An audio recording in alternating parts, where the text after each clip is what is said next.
Ladies and gentlemen, how are you? I am so sorry. I thought the show had been booked in for 8:30. I don't know why I thought that. And I came here and I was like, "Oh my God, there's all these people waiting. Everyone's early. Why is everyone early for the show?" And I was confused.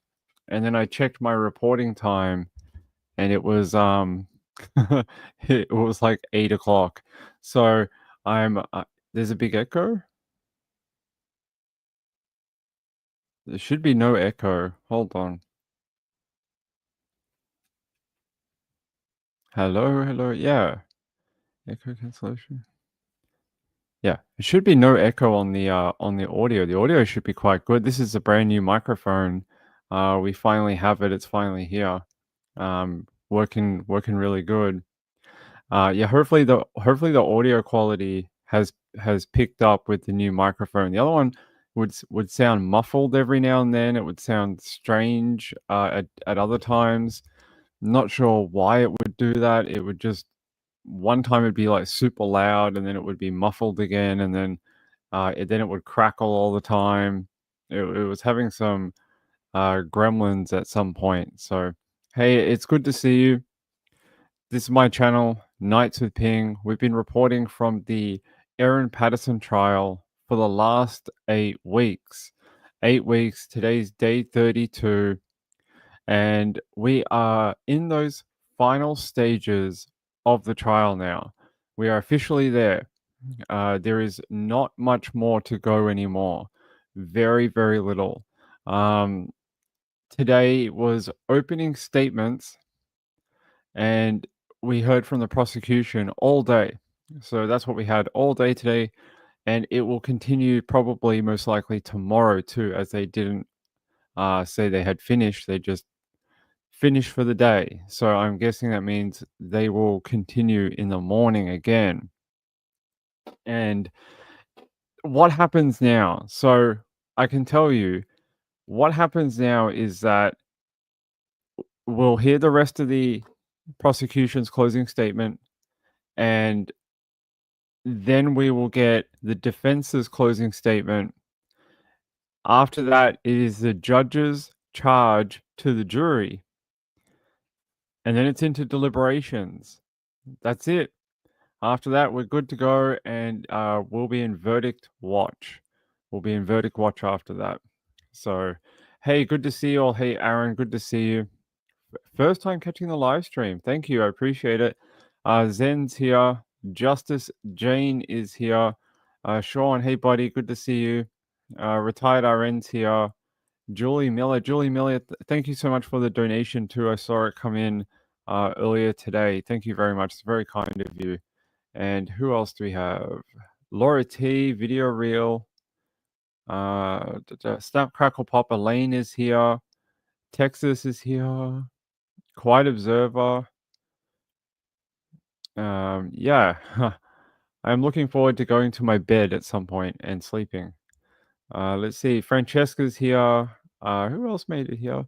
Laura T. Everyone's here. Everyone's here. So many people. Gayla's here too. I Hate Mornings. Lindy. Good to see you all. Good to see all of you. Okay. Kathy Lynch is here. Hold on, guys.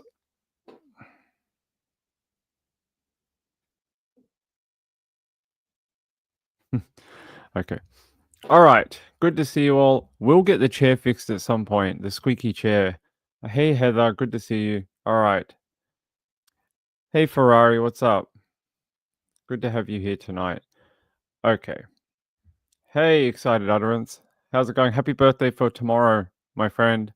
Have a great birthday, Hella.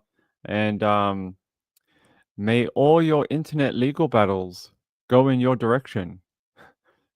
May judges look kindly on you for your birthday tomorrow. All right, let's go. So we started off today, and again, like I said, we got told that it would be closing statements, and the prosecution was up first. They would get the first crack at it, and the way they opened their opening statements was they addressed the members of the jury, And they started from the very beginning, the 29th of July, 2023. And they go into some of the preparation of that day. And what they talk about is how the lunch was arranged. And I'll give you the quote here. And this is Nanette Rogers, SC, lead prosecutor. She says, the lunch was arranged by the accused. Each of the lunch guests were there by invitation, her invitation. She alone chose what to cook, obtained the ingredients, and prepared the meal.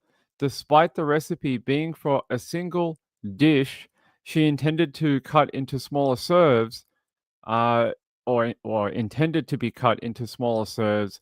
The accused made individual portions. That choice to make individual portions allowed her complete control over the ingredients in each individual parcel. It is a control, the prosecution says, that she exercised with devastating effect. It allowed her to give the appearance of sharing in the same meal while ensuring she did not consume a beef Wellington that she had laced with death cap mushrooms. Each of the deliberately poisoned parcels was served and consumed by only Heather and Ian Wilkinson and Don and Gail Patterson. What other reasonable possibility can explain why all of the lunch guests became so gravely ill with death cap mushroom poisoning, but that the accused did not? They say at the heart of this case are four calculated deceptions made by the accused. And they talk about this first deception, which is a fabricated cancer claim she used as a pretense for the lunch invitation. The second deception was a lethal dose of poison that the accused had secreted in the home cooked beef Wellingtons. The third deception was her attempts to make it seem that she was also suffering from death cap mushroom poisoning. And fourthly, the sustained cover up she embarked on to conceal the truth. The prosecution submits to you that when you consider the whole of the evidence in this case, you will find that each of those deceptions has been exposed, and you can safely reject any reasonable possibility that this is all a terrible accident. And you can be satisfied beyond reasonable doubt that she committed each of the crimes alleged against her. And they go in. So that was the opening address. That was sort of like their big statement of their overview of what the rest of the opening statement was going to be about. So what they go into, they start detailing these four different elements and how these four different deceptions, how they work, and what they believe is the evidence for each one. So hold on, guys. I look like I'm some sort of like glow in the dark painting. Hold on. Where is my? Sorry, it's a new microphone. Let me turn it down a little bit. You're too bright, my friend. You're too bright. Let's see. Can we turn the lights down? Yes. Okay. Hopefully that works. I don't know if that did anything, but hopefully it did. It was like brung before. Um, Hello, you are not. You are not allowed until we get a verdict, my friend. Um, let me email you something after. Let me email you something after, and I'll have a chat with you. Uh, for your birthday, you know, it's a birthday party. Um, Aaron, good to meet you, by the way, Aaron. I wouldn't call a beef and mushroom pasty a beef Wellington. Yeah, I'm not totally clear on that myself. They call it a beef Wellington in the evidence. The way they describe it is sort of like a pasty, where you put the stuff inside and then you kind of wrap it up. But is this sort of like the conversation of, is a sandwich a hot dog, and is a hot dog a sandwich? That's sort of like how it seems, because it's like, if you put meat and other things inside a pastry, is it a beef Wellington? So under the context of what the prosecution has to say, we're just going to have to assume that it's a beef Wellington. So yes, you did. It's Hella's birthday tomorrow. So say happy birthday to Hella. Okay. Say happy birthday to for her. Say happy birthday to the party girl. All right. So they detail some of these elements here that they want you to these deceptions, and they talk about it here. They say, yeah, when you look at the evidence of the circumstances surrounding the lunch invitation, you will be satisfied. We suggest that she fabricated a cancer claim to provide a reason for her otherwise unusual lunch invitation. And they say that they're going to talk about it uh, next. And that evidence was, or that closing statement, it's not evidence. You heard evidence from Simon Patterson that the accused invited four lunch guests and Simon to lunch on the 16th of July, some 2 weeks in advance of the lunch. You heard it was very rare for the accused to invite people to her home, and that was Simon's evidence. In fact, Don, Gail, Ian, and Heather were surprised by the invitation and did not know the purpose of the lunch. You heard this from various family members who discussed the lunch invitation with them. Don and Gail's daughter, Ian and Heather's daughter, are the ones that discussed it with them. As Simon Patterson later told Sally Ann Atkinson from the Department of Health, the lunch guests had not eaten a meal together with the accused recently, if at all. Don and Gail were intrigued about why they were invited and why Heather and Ian were invited. Ian and Heather also wondered why they were invited. In fact, Ian and Heather had never been over to the accused home at all, let alone for a meal. The Wilkinsons had an amicable relationship with the accused, but were more like acquaintances of her and did not see a great deal of each other, which you might think makes it all a stranger that they were invited to a lunch to speak about a very personal and important medical issue, a cancer diagnosis. They say here, her son said in his evidence he had never known the accused to go to Ian for support ever before, so you can be satisfied that the lunch invitation was a very unusual occurrence. While the accused later told Professor Stewart, the director of public health, that it was not unusual to have lunch with their ex-partner's relatives, this is completely at odds with the other evidence. We know that is simply not the case. When she invited Simon to lunch, the accused told him she had some important medical news about her that she wanted some advice on about how to break to the kids. So she was inviting his mom and dad, Heather and Ian, and me to lunch. So this is from Simon. This is his quote. And he says, she had some important medical news about her that she wanted some advice on how to break to the children. She was inviting mom and dad, Heather and Ian, and me to lunch to discuss the topic. Erin gave multiple incentives to attend. She painted a picture of a gathering that was not just social, but which concerned important family business. She even told him that the children would not be there or present, emphasizing, you might think, that this was a serious matter that she wanted to discuss. Simon was firming his evidence to you that the accused wanted to discuss, and it's here in quotations from Simon, how to break the news about the medical issue to the kids. He rejected the suggestion that it was about how to manage the kids. And they say, you also heard evidence from Katrina Cripps, the child protection worker who spoke to the accused several times after the lunch. Miss Cripps had a conversation with the accused at Monash Hospital on the 1st of August, in which the accused told her she'd asked Don, Gail, Ian, and Heather to the lunch because she had a medical issue that she wanted to discuss with them and get their advice about. Yet in the evidence before you, the accused claimed that the reason she invited Don and Gail was because they had such a good time at a lunch in June that she wanted to do it again. And she invited Ian and Heather because she wanted to say thank you to them for being good to her over the years, or because she wanted to show Heather her garden. The prosecution claims you can reject that evidence. It is clear from the evidence that the accused used a fake medical issue as the reason for the lunch. There you go.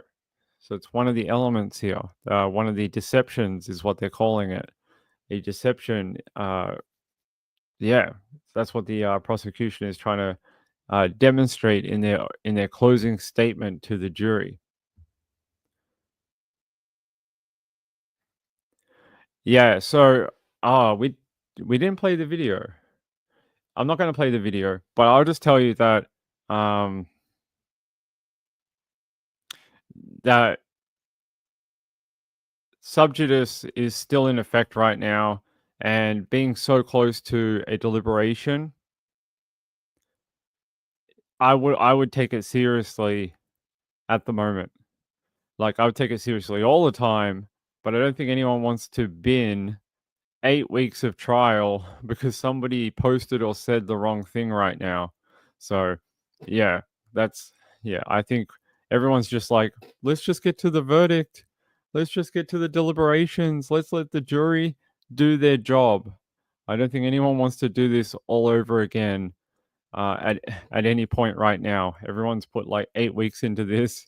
The prosecution, the defense, the judges, the clerks, everyone. So you just got to be careful. So the laws in Victoria mandate that you can't express opinion, you can't express guilt or innocence, and there's a bunch of other things too. It's anything that can pollute on the off chance a jury member might see it, and you end up getting charged with contempt of court.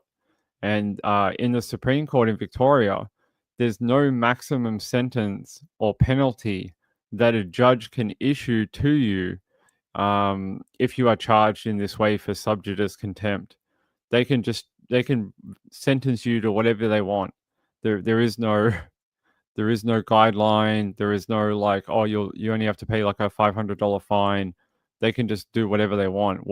Depending on how severe your actions are and how much you piss off the judge, they can just do whatever. They could be like 10 years in jail. Like there is no recommended guideline for it.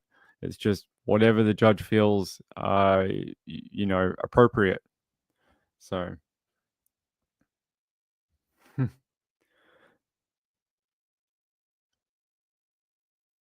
yeah, never a bad day for a roast. No, no, no, no. That's right. Every day is a good day for that. Okay, so I'm going to move off this point because if I want to read this all, we'll be here for like 9 hours. So I want to go to the second point here.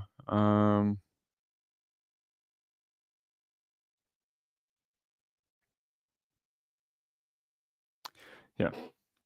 You heard evidence from Professor Andrew Burston, the intensive care specialist who examined Erin's records and found no evidence that she had received a cancer diagnosis. And of course, here in court, the accused agreed that she had never been diagnosed with cancer. You might be wondering why on earth she would tell such a lie. Well, the prosecution says that the accused never thought that she would have to account for this lie. She did not think her lunch guests would live to reveal it. Her lie would die with them. Mr. Mandy, that's Colin Mandy, SC, the defense, took Detective Eppingstall to some of the accused medical records from late 2021, in which the accused reported a concern about ovarian cancer or a family history of cancer that does not explain the accused's lies in 2023. Having a genuine concern that you may have cancer and seeking tests to be conducted to exclude that possibility is entirely different proposition to falsely claiming to have been diagnosed with cancer. This was not just an example of the accused being paranoid about her health. These were calculated, deliberate lies told by the accused to manufacture a reason for the lunch. So that's the evidence in relation to the first deception. So that's closing out that first, what they call the first out of 4 deceptions that they're saying that Erin has done. And they say the second deception is the lunch itself. And they say the lethal doses of poison disguised as home cooked beef Wellington parcels. This is the critical deception that the prosecution alleges against her, that she deliberately sought out, located death cap mushrooms, and then secreted lethal doses of deadly mushrooms into the individual beef Wellingtons that she had made for the lunch guests. They say at the same time, Erin made sure she would not suffer the same fate as her lunch guest by making herself an individual beef Wellington that did not contain any death cap mushrooms. The sinister deception was to use a nourishing meal as a vehicle to deliver a deadly poison. It was the accused who chose what meal to serve to her guest for lunch, and she was the one solely responsible for obtaining and preparing each of the ingredients that went into the meal. You heard evidence that the accused used the recipe Tin Eats cookbook to prepare the beef Wellington. It being something new for her, that's what she told Miss Cripps. She also told Sally Ann Atkinson that she had never cooked beef Wellington before and wanted to do something fancy. The recipe Tin Eats cookbook that the accused said she followed to prepare the meal did not call for multiple individual pasties. We know from Ian Wilkinson and from photos of the leftover beef Wellington that the accused prepared individually wrapped beef Wellington like pasties. This was not a shared dish where each guest ate a slice of the same parcel of food. The prosecution submits that this is an important detail. Why deviate so significantly from an unfamiliar recipe for a special lunch? The prosecution says this was a deliberate choice. It enabled the accused to control what ingredients went into each individual parcel, and it was the only way to be sure that she herself, the accused, would not accidentally consume any death cap mushroom. She later told Miss Atkinson that she prepared a single batch of mushroom paste to cover the tenderloin steaks. The prosecution's case is that the accused did not eat the same mushroom paste as the lunch guests. That might be because there were two batches of the paste, one made for her without death cap mushrooms, and one made for the guests with death cap mushrooms, or it may be simply her beef Wellington had no mushrooms in it at all. The lunch guest would have never have noticed if the inside of her pastry was different to theirs. And they say another advantage you might think of totally encasing each individual pasty. There you go. So that's the second element or second deception that they're saying is part of the four here.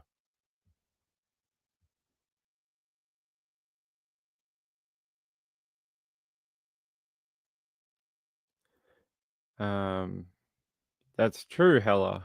You are right. Why are you going to sue me for defamation, Hella? Did I tell someone you were actually very nice? I should never have done that. I'm going to have to go on a court case with you now as a defendant. I don't, I don't know why I did that. I promise I won't ever do it again. Not even on your birthday. I won't do it. Um, they said here the recipe book also called, this is the Recipe Tin Eats cookbook.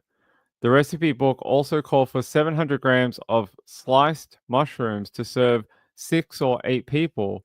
You can see from the accused Woolworths transaction history that she purchased a kilo of sliced mushrooms from Woolworths on the 23rd of July and a further 750 grams of sliced mushrooms on the 27th of July.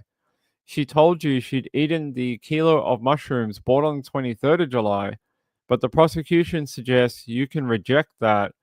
That was the first time in cross exam, when pressed about the amount of mushrooms that she had used in the recipe, that she disclosed that fact. So she had 1.75 kilos of mushrooms for a dish that called for less than half of that. Why then would she resort to dried or foraged mushrooms? She had more than enough. there was absolutely no need to add an entire packet of dried mushrooms.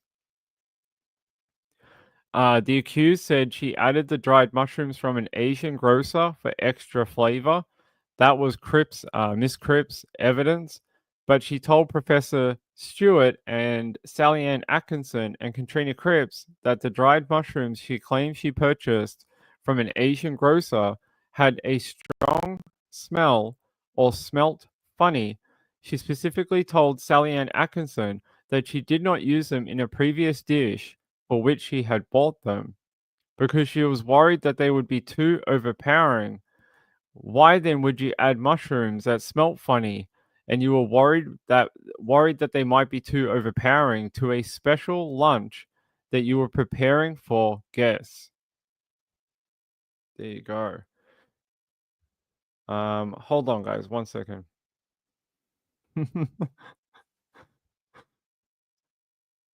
uh it's funny, hold on.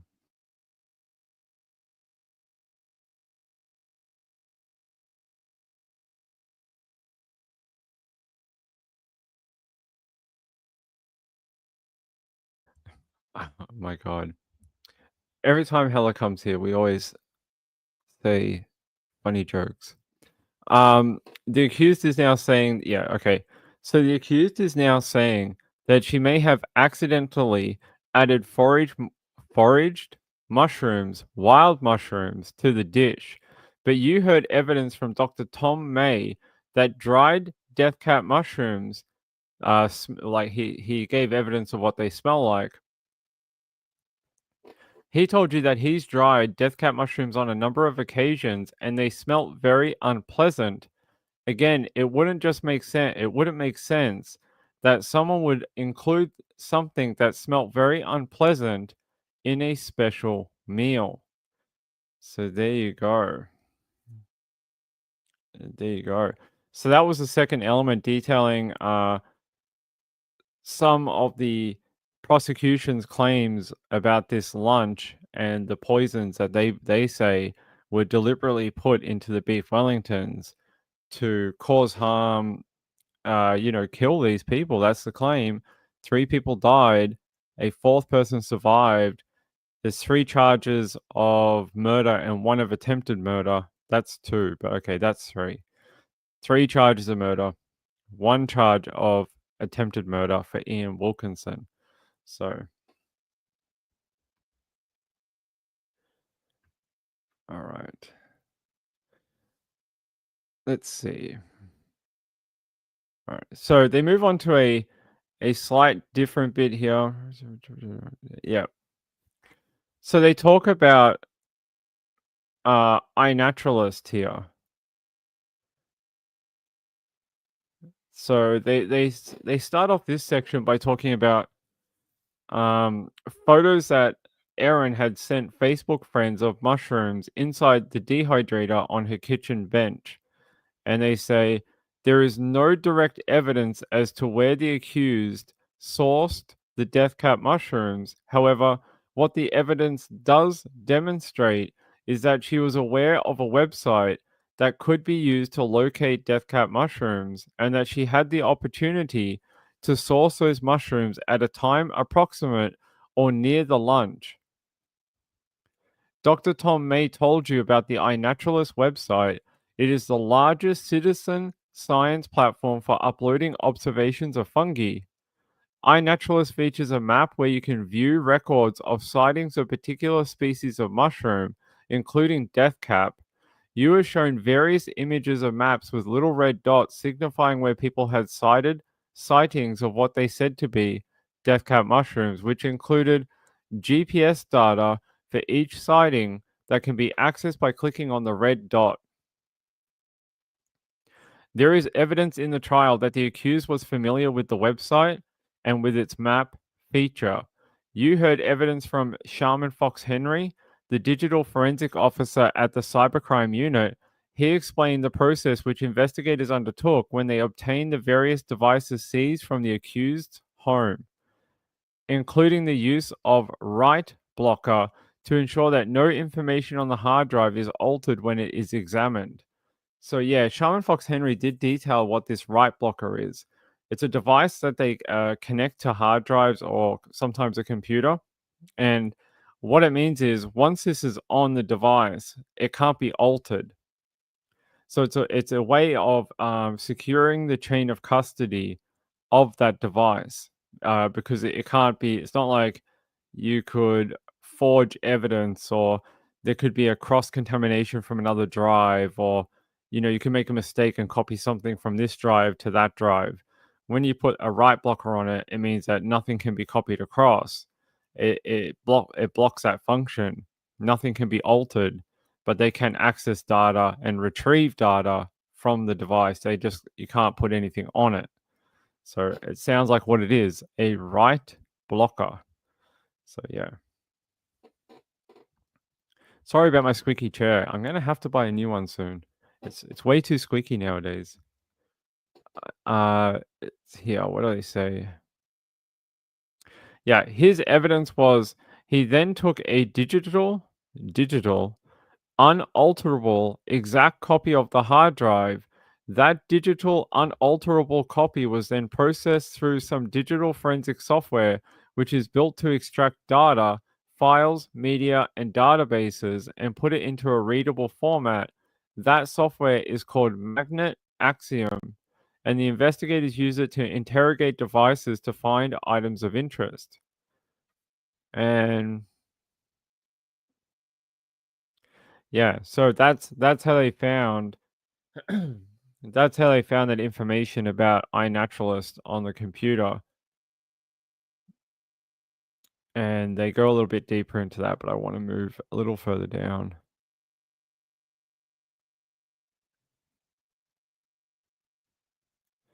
Hmm. They say here, Dr. Tom May's evidence was that there were only 3 reported reports of death cap mushroom sightings in the Gippsland area.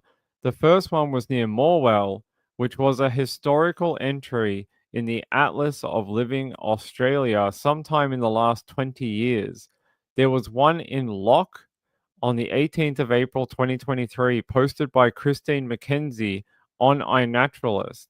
They say you will remember that she is the retired pharmacologist who worked for the Victorian Poisons Information Centre for 17 years and had expertise in toxic mushrooms.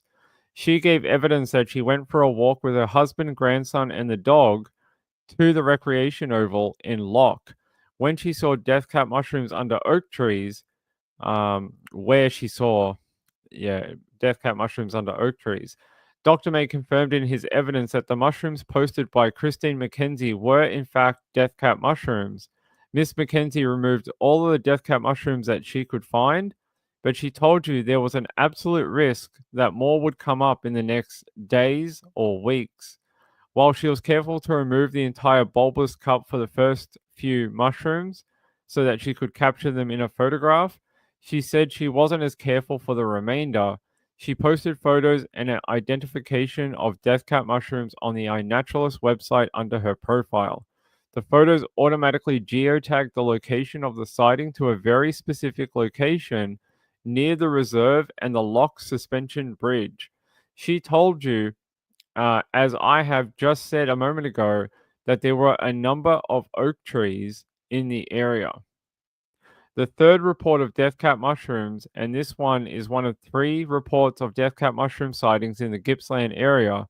The third report is a sighting in the Gippsland area, was made on the 21st of May 2023 at 2:50 p.m. by Dr. Tom May, who submitted an observation of death cap mushrooms to iNaturalist on Nielsen Street, Outram, and they show a photo of it. He said he was going for a walk on a day when he was giving a local community group a presentation on fungi. He included a very precise latitude and longitude geocode with his observation. The Lock report and the Outram report show firstly that death cap mushrooms were growing in the Lock area near the reserve on the 18th of April 2023 and Nielsen Street, Outram on the 21st of May 2023.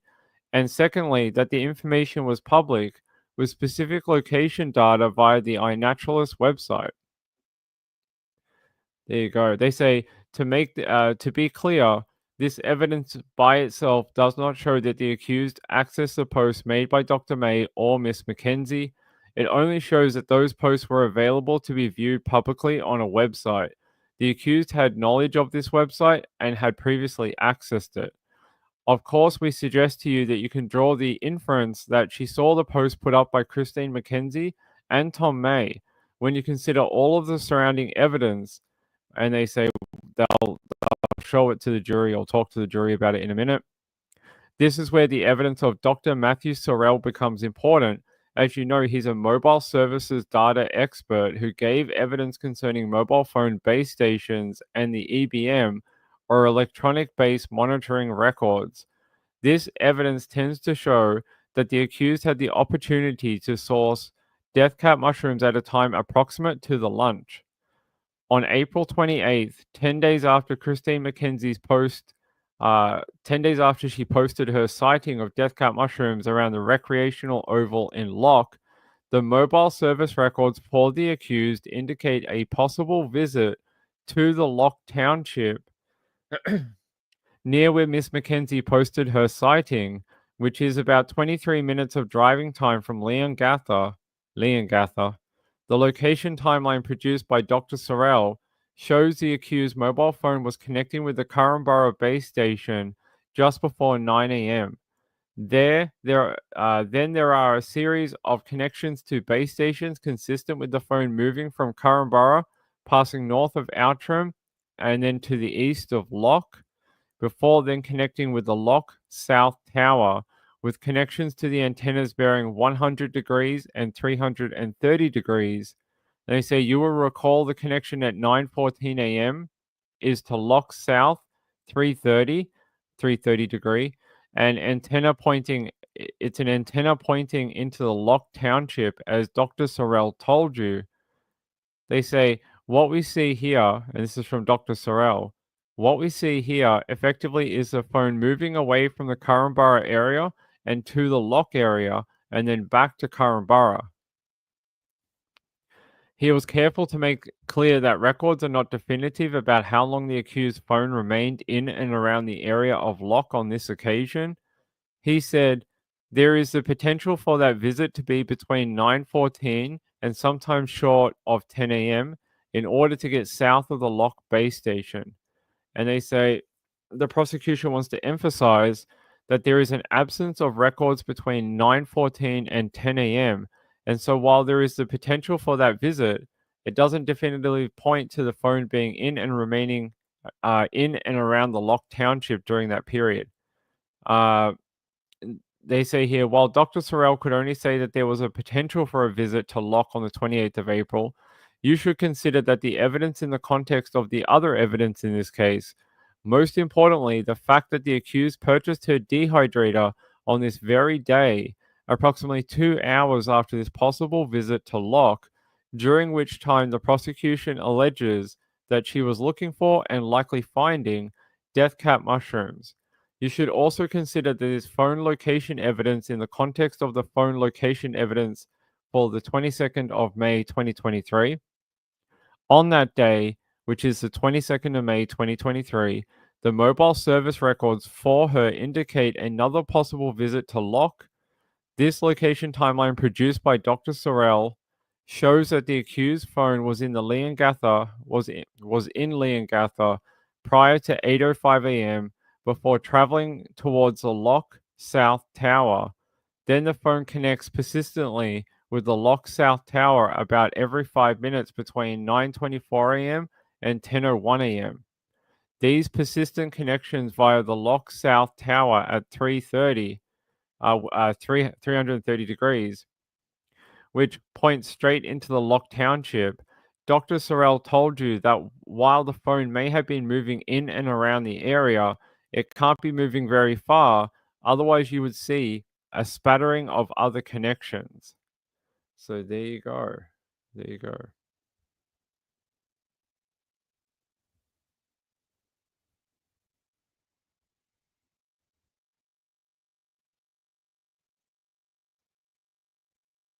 All right.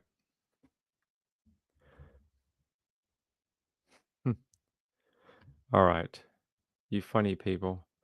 Um, all right, all right. On the same day. Yeah. All right.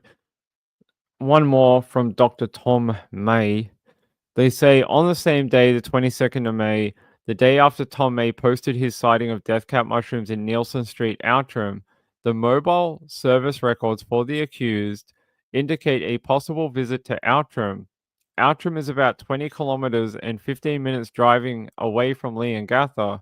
The location timeline produced by Dr. Sorrell shows the accused's phone was connecting with the Leongatha base station at 11:18 a.m. that day.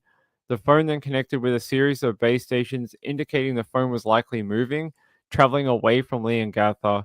Importantly, following that period of likely movement, there are connections exclusive to the Outram base station between 11:24 a.m. and 11:41 a.m.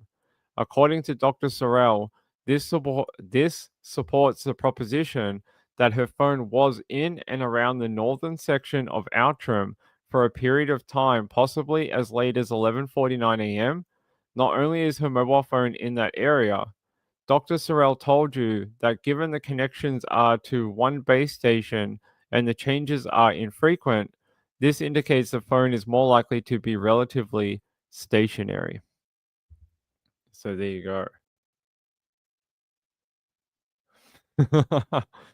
I I know we got a we've got a lot to get through, unfortunately. We've got a lot to get through. Hold on.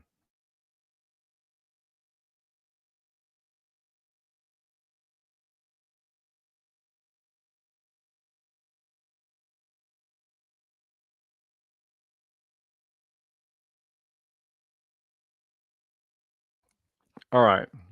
Yeah, I'm unfortunately we got like walls and walls of text to get through. And I'm only giving you like the Cliff Notes version of it. If I read it word for word, like I mean it is word for word, like I have to do that. But it is like it's just chunks of it. If I did every moment, we would be here until about 4 a.m. in the morning. So I'm trying to get through as much as I can for you. Zen said, I reckon by Wednesday the closing statements will finish. I don't know. I have no idea. They don't tell us anything like that type of information. They just say, hey, you can rock up at this time and there's a court case on. And we go, all right, we'll rock up at 10:30. And they're like, all right, see you then. Have fun. Bring a laptop.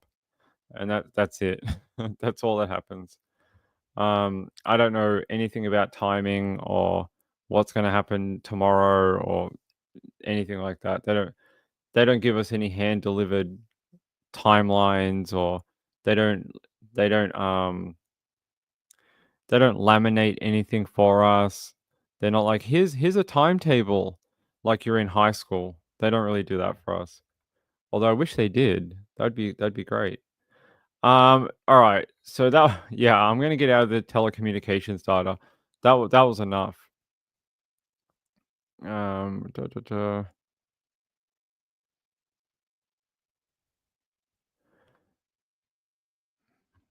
Yeah, let me go down to this other part.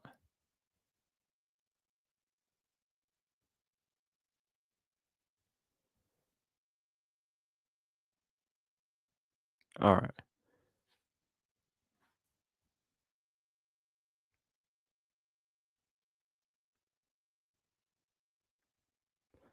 All right.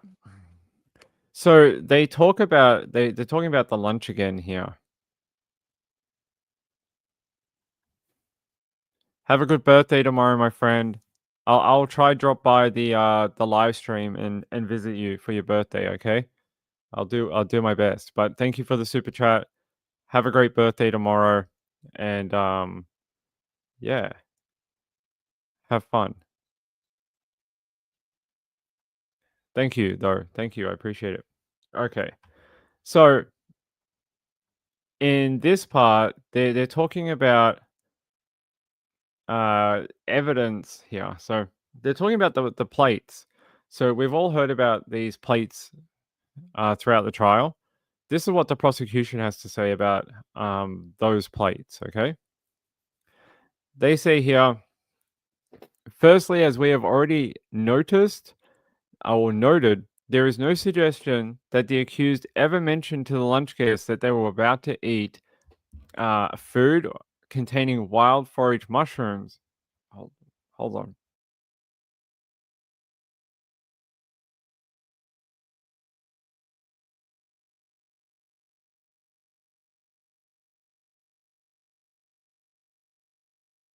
No, she is not in the USA. She's somewhere in the world that is not the USA. I don't know. I don't know exactly where. It's like Carmen San Diego. You got to sort of track it down. It's a game of geography. It's where in the world is Hella. So try and try and track it down. Where is she? Who knows? We don't know. All right, let's go here. Yeah, so they're talking about these colored plates, and their assertion here is secondly, it is a striking piece of evidence in this case that the accused served the lunch on one type of plate for the lunch guest who became unwell and served herself on a different plate. Ian Wilkinson told you the accused plated the food by herself. He gave clear evidence of four matching large grey dinner plates, not dark or light grey, but a sort of middle grey was his evidence, and then a fifth, smaller, orangey tan coloured plate. Under cross examination, he conveyed no doubt about what he had seen. There were four plates that were the same, they were grey, and there was one smaller, different coloured plate. Ian Wilkinson was a compelling witness who was able to recall a substantial amount of detail about the lunch. You might recall him describing the discussions at the house about a sick looking tree and the accused pantry. He had a clear memory of where everyone sat at the dining table during the lunch, and you will remember that the photo so they're talking about the evidence here. That's that photo that I keep telling you about where Ian was asked to initial on a photograph of the dining table, like who sat here, put a G here, over here, like, you know, Erin sat here, so she has an E. Gail sat here, so she has a G. That type of thing. It's not rocket science, but yeah. Hey, good to see you. Hey, musical Neptunian, how are you? Good to have you. Yeah, me too. I played it back on a Apple something. I can't remember what it was now. All right. And they say here, Ian Wilkinson, yep. So they're asking about this photo, and they say he marked where people were sitting at the dining table. He had a clear memory of exactly what was served at the lunch. The individual wholly encased pasty type beef Wellington, mashed potatoes, and green beans. You will have no trouble in being satisfied that he is a reliable witness and you can confidently accept what he told you about the details of the lunch, including the four grey plates and the fifth plate, the odd plate, or what they call that orangey tan colored plate. They say, of course, as you have heard, Ian was not the only person to notice the difference or the different plate. Heather Wilkinson said to Simon on the Sunday morning that she noticed Erin served herself food on a colored plate which was different to the rest. This was clearly something that stuck in Heather's mind. It was noteworthy. What Heather was conveying, we suggest, is that there were four uniform plates and one odd plate. Heather even mentioned it a second time during the car trip from Currumborough Hospital to Leongatha. You'll remember that was the evidence of Simon Patterson. The prosecution says you should reject the accused evidence that the meals were served on a collection of mismatched plates. You heard about the effort that went into the lunch and the importance of it to the accused.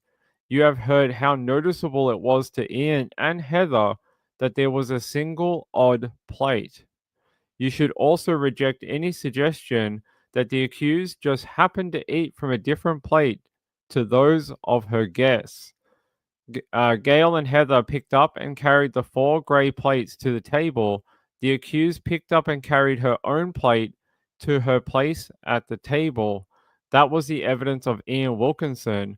She allocated herself the different plate by picking it up and carrying it to her place at the table. So there you go. That's what the prosecution alleges. Hold on.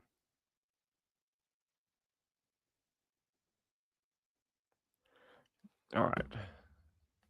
All right. Let's go.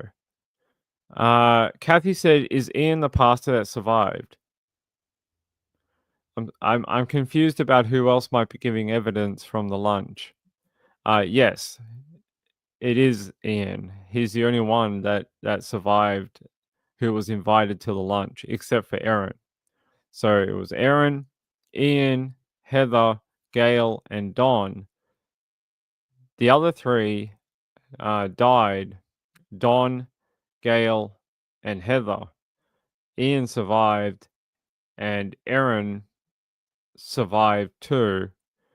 But yeah, he's the only lunch guest that did not die. I don't know how that didn't happen. That seems like a miracle, but they saying here, because yeah, he was very sick. According to the evidence, he was a very ill man in hospital. They're saying here they allocated places. Yeah, okay. All right. All right. So I want to talk about the forensic pathologist here in this opening statement. They called to the evidence of Brian Beer, the forensic pathologist who conducted or supervised autopsies on Don, Gale, and Heather, and gave evidence about how Amanita toxin affects the body. And they say he said by eating the toxin, there is damage to the bowel mucosa, which was responsible for the vomiting and diarrhea. And then, as the toxin is brought through or absorbed through the portal circulation to the liver, it is then taken up into the liver, and then there is a relative preferential uptake into the liver by a specific protein mechanism transporter mechanism, and then that enters into the liver's cells, and effectively it basically stops protein production. It just stops it completely, and the cells die. It takes time for that to occur over a period of time, so the liver failure particularly becomes very evident from about day 2 onwards. It is occurring, but they become very sick from that point onwards, and that's from his evidence from Dr. Beer. And they say here, you have a body of evidence of symptoms of death cap mushroom poisoning experienced by the 4 lunch guests. You also have evidence relating to the symptoms reported by the accused and those observed by medical professionals. When you consider the totality of this evidence, it demonstrates 2 things. Firstly, that she was not suffering from death cap mushroom poisoning at all. And secondly, she deliberately tried to make it seem like that she was suffering.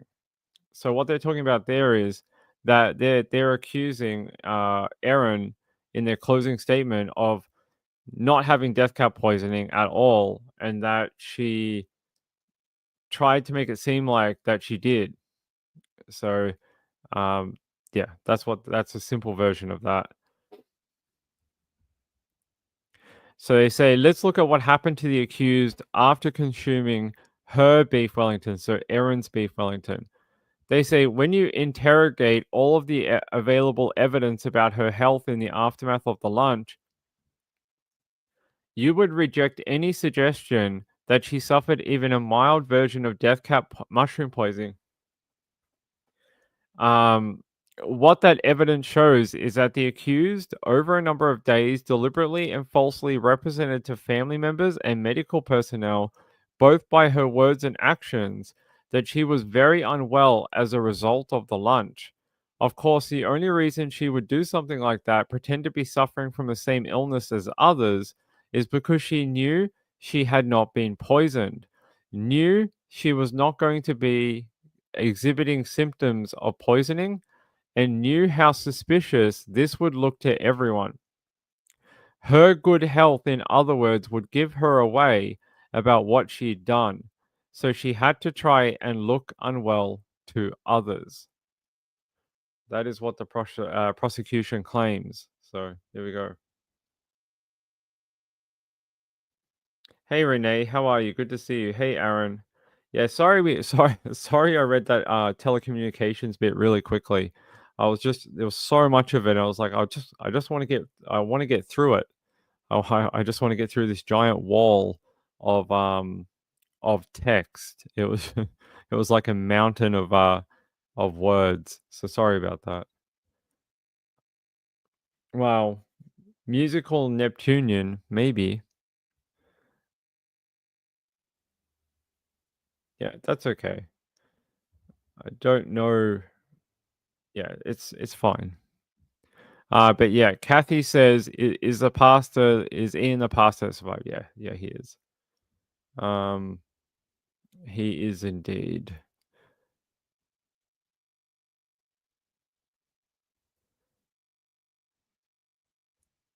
But okay, so they moved to another part of the evidence here, and this is from Dr. Beth Morgan. So this is still the prosecution's closing statement, but now they moved on to a bit about Dr. Beth Morgan. And they say Dr. Beth Morgan told you in most cases of food poisoning, nausea and vomiting commence within about 2 to 4 hours, as opposed to 12 hours, which was seen in the cases of the lunch guests.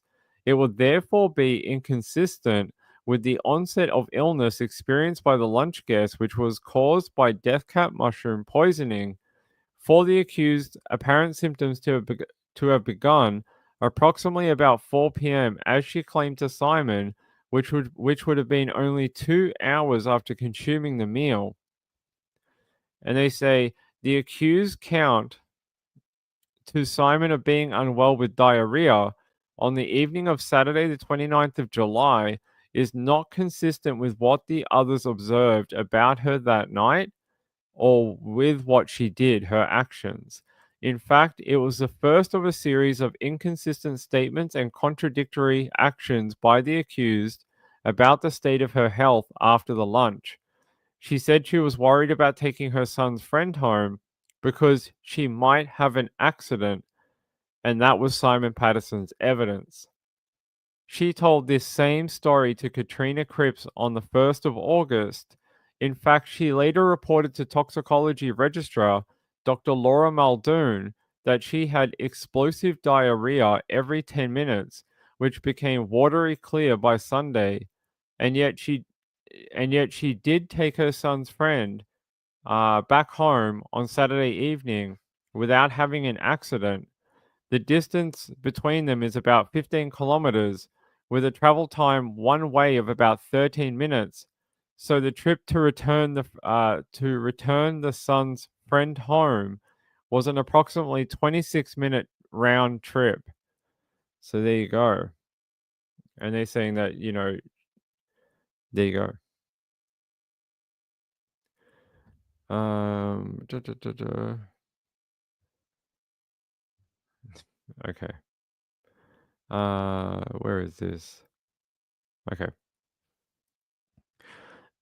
At 2:55 p.m. on Tuesday, the 1st of August, only hours after speaking with Sally Ann Atkinson, the accused told Miss Cripps that on her way home from dropping off her son's friend on Saturday, they went to the supermarket and that she stayed in the car because she thought she might have an accident.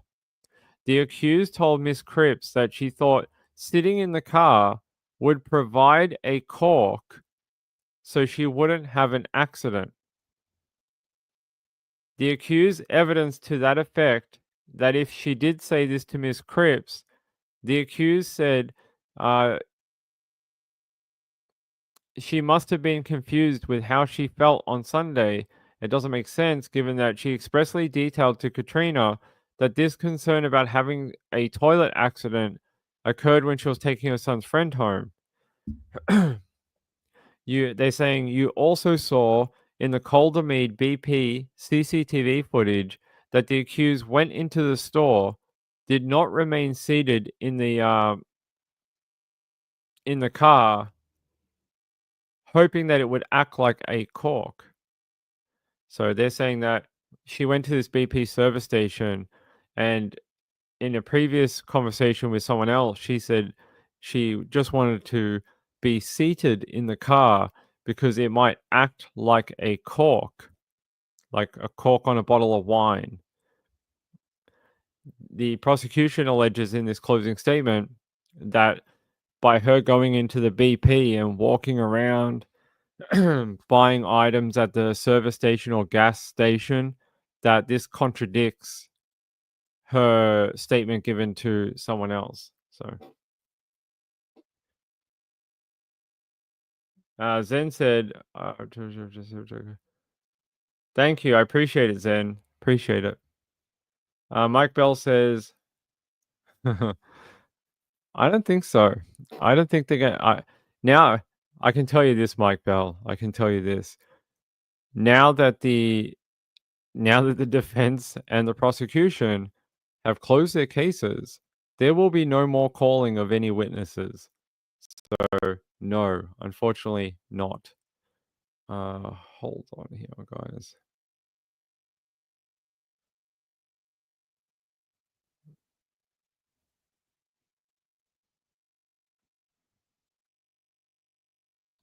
All right, there we go. Yeah, yeah. Thanks, Zen. I appreciate it. Zen, yeah, it's very kind. It's been a lot of work. It's been a ton of work, a ton of hours, 2 years of setting this up and following it all the way through. So I get you. I get you. Who's emailing me? Hmm. All right. Yes. All right. So continuing on for that conversation about her having this accident in the car and hoping to stay in the car so it acted like a cork, they say here, given the accused had such a vivid memory of almost having an accident in the car when dropping her son's friend home around 7 or 7:30 p.m., why would she tell Miss Atkinson that she started to feel unwell slightly before midnight and started to suffer from explosive diarrhea about midnight? The simple explanation is that she couldn't keep her story straight. Sorry, guys, I don't want to cough into the mic. The simple explanation is that she couldn't keep her story straight about when she got diarrhea because she hadn't, in fact, been sick on the 29th of July at all. Now they say they want to talk about the 30th of July, the day after. And they said, when the accused presented at Leongatha Hospital for the second time on Monday, the 31st of July, she told the nurse, and her name is Nurse Sespin, that she had diarrhea all day on Sunday, the 30th of July, which she said settled in the evening. The accused also told Dr. Muldoon that her symptoms of nausea and diarrhea had persisted throughout Sunday until Monday. Miss Atkinson, uh, the accused told Miss Atkinson that her explosive diarrhea continued through the night of the 29th, that's a Saturday night, through to Sunday morning, occurring every 15 minutes and then throughout the rest of Sunday. But it slowed down to about every 45 minutes throughout Sunday. That was Sally Ann Atkinson's evidence about what she had been told. And they said, let's compare the statements with what the evidence shows that the accused did on the day, the Sunday, that she claims to have suffered such severe diarrhea. They say on the morning of Sunday, the 30th of July, her son came downstairs to find the accused drinking coffee at the dining table She told him she felt sick. She said, and said she had to go to the toilet a few times over the night. Her son said his mum looked normal. Um, and they say here, you heard that on Sunday afternoon her son had a flying lesson in Tayab, about an hour and 10 minutes away from Leongatha one way. Her son said he didn't know why the accused drove him to the lesson, as she said she was feeling ill or sick. Her son said they didn't even have to go if she wasn't feeling well, but the accused was quite persistent that they should go, and so they did. Her son said she really did want to go, so I just agreed with her. And there you go. So they're talking about the trip out to this flying lesson, right? Project 21st. Yeah. So yeah, they're talking about this trip out there, which ended up being cancelled due to bad weather. So they basically drove all the way out to Tayab and then had to turn around, and there was no flying lesson in the end because of poor weather. But they say here, in her evidence, the accused claimed that she had to pull up on the side of the road and go to the toilet in a bush, but her son did not refer to any such stop occurring during the trip to Tayab. He was sitting in the front passenger seat. We suggest that if his mother had to make an emergency toilet stop on the side of the road, that is something he would have recalled when he was specifically asked whether she had gone to the toilet at all during the trip. So that was her evidence saying that she stopped on the side of the road, had to do a bit of a roadside toilet break. But when her son was interviewed and he gave his evidence, he didn't mention any stopping during this trip, and that they basically, you know, drove out there and mostly drove all the way back, and that there was no stopping on the side of the road. So they're saying that that is an inconsistency. All right. They say that the only stop during this trip towards Tayab, and that stop was at the Caldermead BP. And they said that they had obtained CCTV from the BP, and in that clip, you can see the accused leisurely enter the service station, going to the toilet for about 9 seconds, which is obviously not enough time to use the toilet at all, before selecting and purchasing food items. These items were some confectionery, a ham, cheese, and tomato sandwich, and a sweet chili chicken wrap. And they say that was the evidence of Detective Eppingstall. There was nothing in her behavior on the CCTV to indicate that she was suffering from a serious illness, let alone frequent and explosive diarrhea. In her evidence, she told you she went into the toilets at the service station to dispose of a bag of tissues that she had used to clean up myself a little bit after toileting in the bush. We suggest that if she really did have diarrhea in the bush, and this was the first bathroom she had access to after that, it would take more than 9 seconds to complete the process of cleaning herself up, or at a minimum, to wash her hands. It is not clear why the accused only entered the bathroom for such a short period, but you should reject that it had anything to do with having diarrhea in a bush on the side of the road to Tayab. There you go.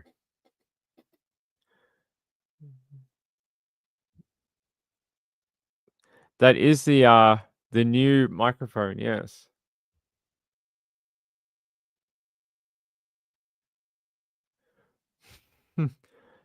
Yeah, it's I only got it today, so this is the new one. It's very glowy. It's very glowy. You can do all sorts of things with it. Hold on, if I go here, look. Wait, is that the? Yeah, look. Is it gonna do it? Oh, it's not doing it now.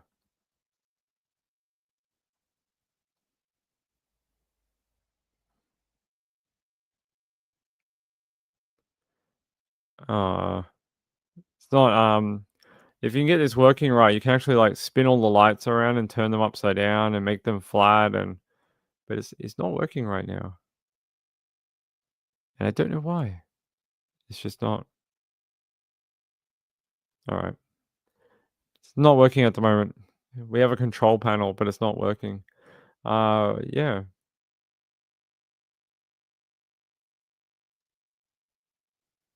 Disco mic?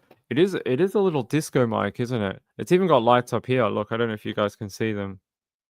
It's got lights up the top as well. There you go. It's a very rainbow mic. It is trippy, right? It's like a lava lamp, but a microphone. It's a lava microphone. There you go. You can sit here and like trip out at it. Get some get some psychedelics or something. All right. Let's go here.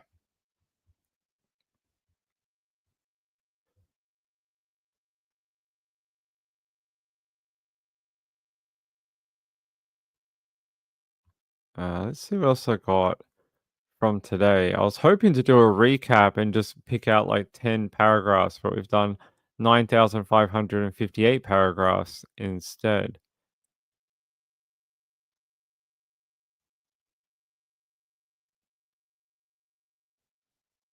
Let me see here.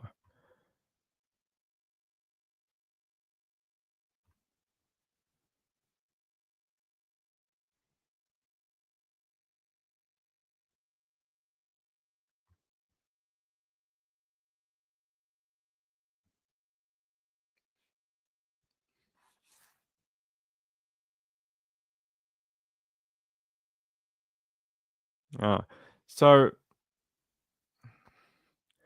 they're talking here about Erin's medical results from when she was in hospital, right?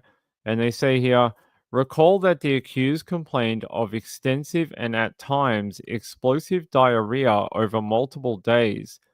She told both paramedics that she had suffered extensive diarrhea up to 25 to 30 times over the past 2 days.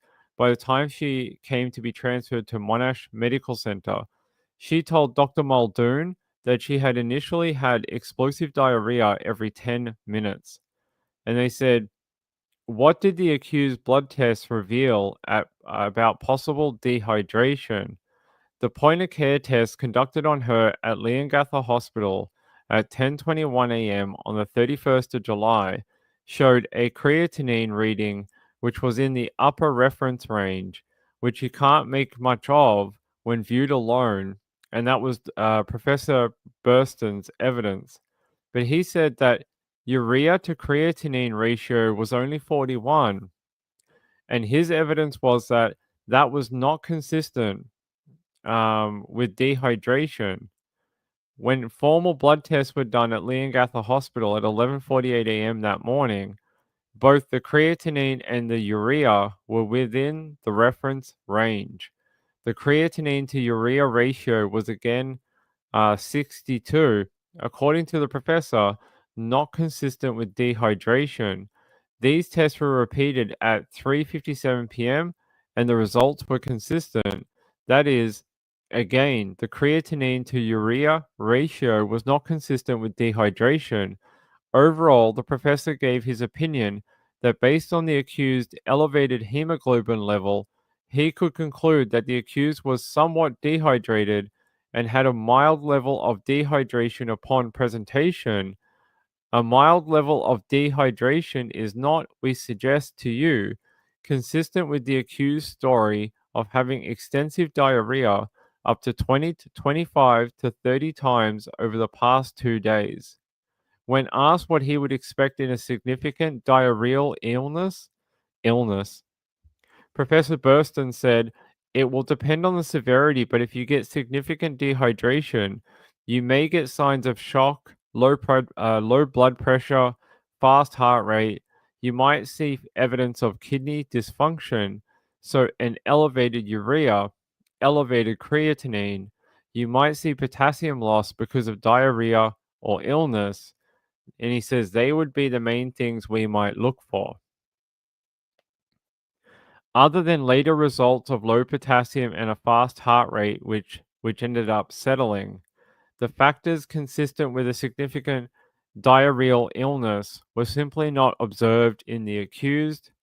And they said, did she have a diarrheal illness? And they say, looking at the records, the professor found that taking all factors into account, the blood test results, um,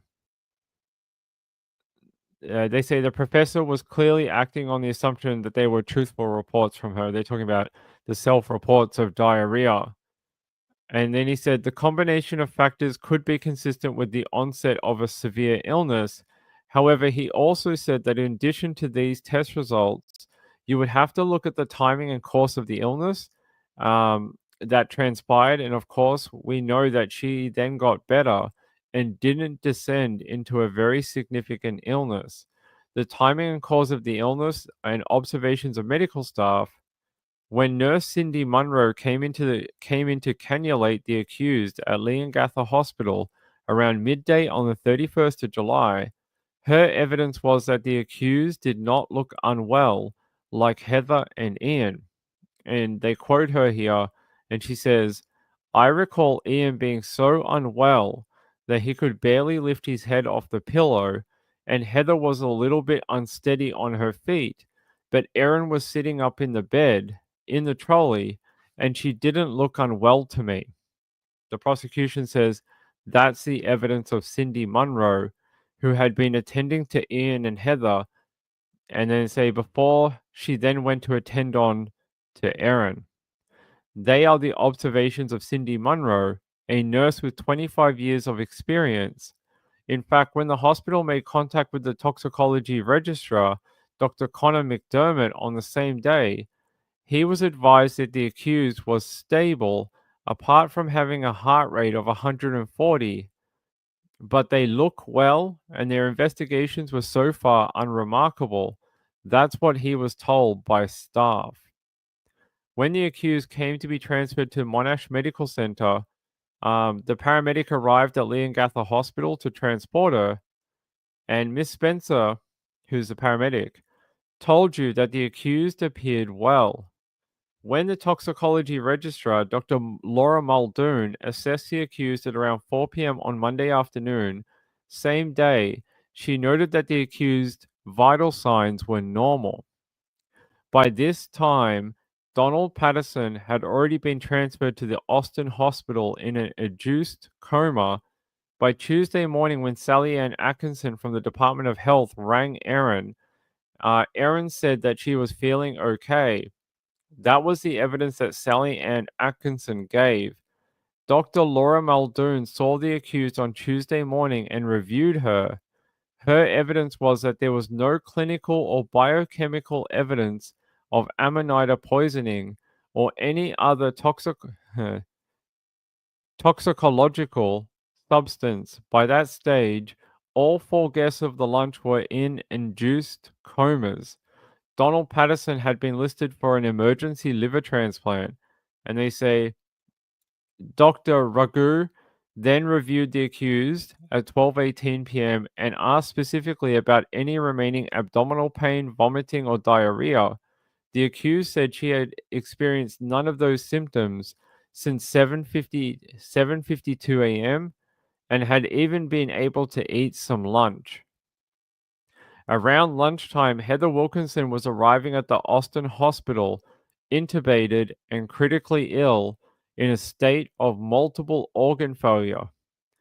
In total, the accused spent just over 24 hours in hospital care.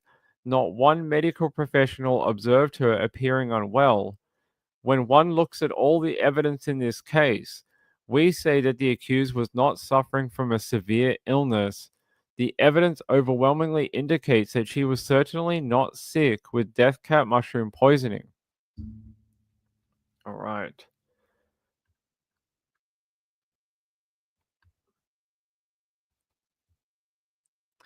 All right. I think that's just about it. I think that's about it for my notes from today, guys. Otherwise, we'll be here for about 948 years. But they're the bits that I wanted to report to you, and there's gonna be more tomorrow. The prosecution continues from 10:30 a.m. tomorrow morning with their closing statement to the jury. So let me see here.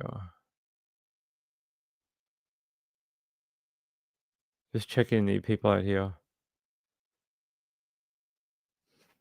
You look forward to future color configurations of the microphone. I wish it worked tonight, but it's not working. I don't know why. Let's see if I can get it to work before we go. Let's go to lights.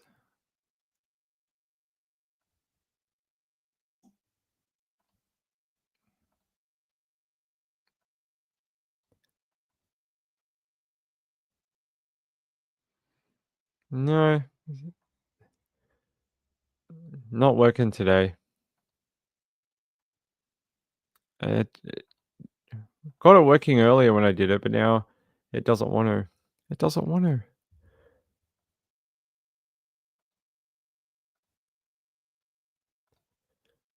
Hmm. All right. Maybe it's because we're live. Maybe because the app that's using the microphone right now may be connected to the microphone, so the app that controls the lights is not working. That might be correct. Hmm. I have a feeling that that's probably what's going on, is that there's another app accessing it right now. All right.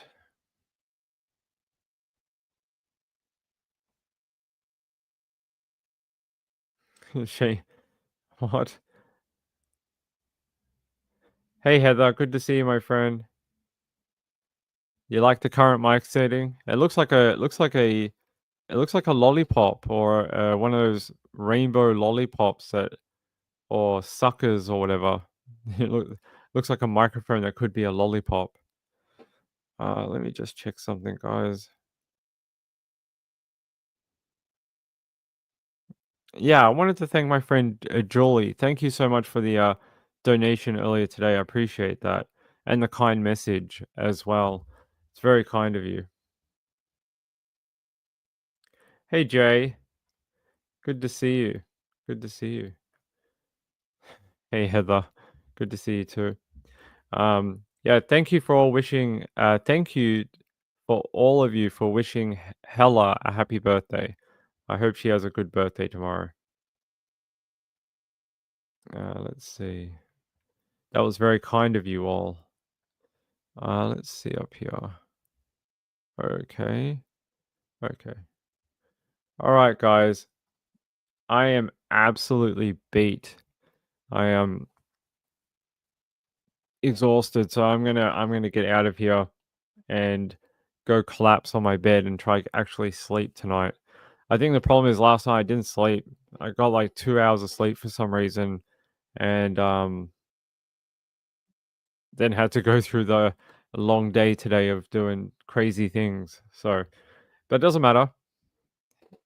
You know what I tell myself. Eventually, the trial will end, right? You can't go back. It's not like you can just go, oh, I want to go back now. So you just gotta do it until the end because we're not that far away now, and I'll regret it if we don't keep going. So we only got a little bit left to go. We've done 8 weeks of trial so far, and just a tiny bit more to go. I will. Thanks, Julie. I appreciate it, my friend. Marjorie said, "Popping in late. We'll have to do the replay." You can hear me read like 4 pages of paragraphs in about 3 minutes. You might have to actually slow it down instead of speed it up, which is normally what people have to do. They have to speed me up because I talk too slow, is what I get told. Julie says, "Rest up." I will. I will. I will. All right. By the way, thanks to my friend Hella. That's very nice of you. You got to go before I get you in trouble. You can only get me in trouble for 1 more week.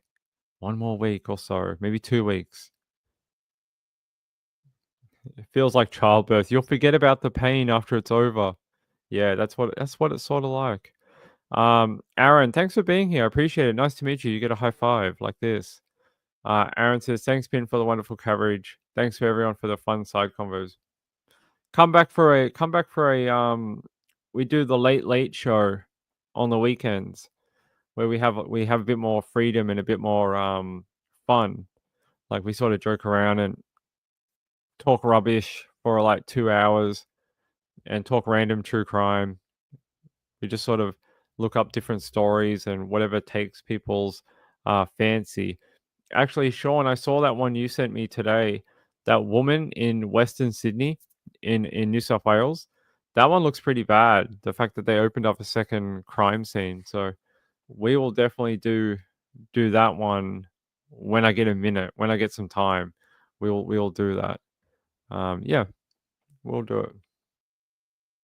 Yes, please like and subscribe um if you've got a lot of stuff out of this coverage, if you've got a lot of information or stuff about the trial, yeah, helping out. Subscribe to the channel and hit that button wherever it is, somewhere over here or over here, and hit that thumbs up button. I would appreciate it.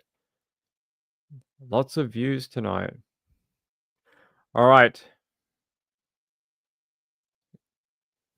we are an Aussie true crime channel. That is true. I seem to be Australian. Yes. I'll be back tomorrow. What is it tomorrow? Day 33. I expect we'll hear the more of the prosecution closing statement tomorrow.